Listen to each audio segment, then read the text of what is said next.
那好，马干也苦了，你知道吧？就是这样说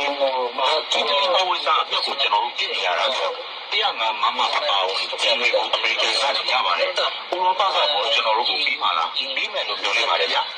没想这些股也都起来的，罗切股，老爸爸比面吧不啦？만약인자리자체가 러시아이라 전체는 요지가 앞으로 테마는 certain systems ranging from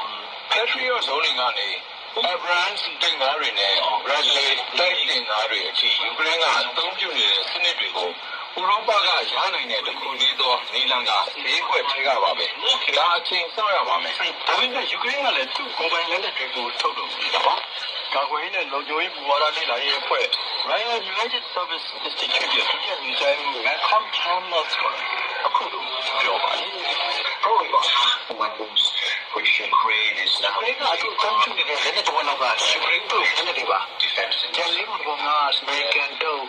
နောက်လီဘောကတော့ဥရောပနဲ့တခြားနိုင်ငံတို့တွေဖြစ်ပါတယ်နောက်နိုင်ငံတွေကလက်နက်တွေကိုယူကရိန်းကိုပို့တာအပေါင်းဝင်ဒီကရေးကြည့်တဲ့အထောက်အကူတွေကိုလည်း American ကပေးနေပါတယ်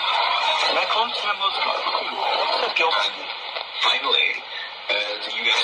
Ukraine တွေကိုထလိုင်းကြီးနဲ့ပေးနေတဲ့အရှိကြီးခံခံတာကိုလည်း American ကယူထားပါတယ်စီးရဲကိုရက်ထားတာဟာပြဿနာဖြစ်ရှင်းကိုအထောက်အကူဖြစ်စေမှုပါလို့ Trump အစိုးရကဆိုပါတယ်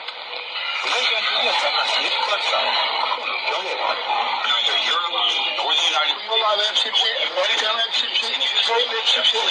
ဆိုတော့တာရှိတော့ဆက်မသွားနိုင်ပါဘူးဒါကြောင့် Ukraine စကောရိုင်းကိုလာကြဖို့အရေးကြီးပါတယ်ဥရောပမဟာမိတ်အဖွဲ့ကယူကရိန်းကိုဆက်လက်ထောက်ခံတယ်ဒီနေ့ဝန်ကြီးချုပ်ကတော့တနင်္ဂနွေနေ့ကပြောနေပါတယ်။ကန်ချင်ကမတ်ကယ်ယူတီကအခုလိုထင်ပါတယ် Vice President Vance is claim that a lot of the European media နဲ့လူတွေကြားမှာတော့ယူကရိန်းရဲ့နောက်မှာဥရောပခေါင်းဆောင်တွေခိုင်ခိုင်မာမာရှိကြပေမဲ့လူမသိသူမသိတွေ့ကြပြီဆိုရင်တော့သူတို့မှာတန်တရားတွေရှိနေကြတယ်လို့အမေရိကန်ဒုသမ္မတ Vance ကပြောပါတယ်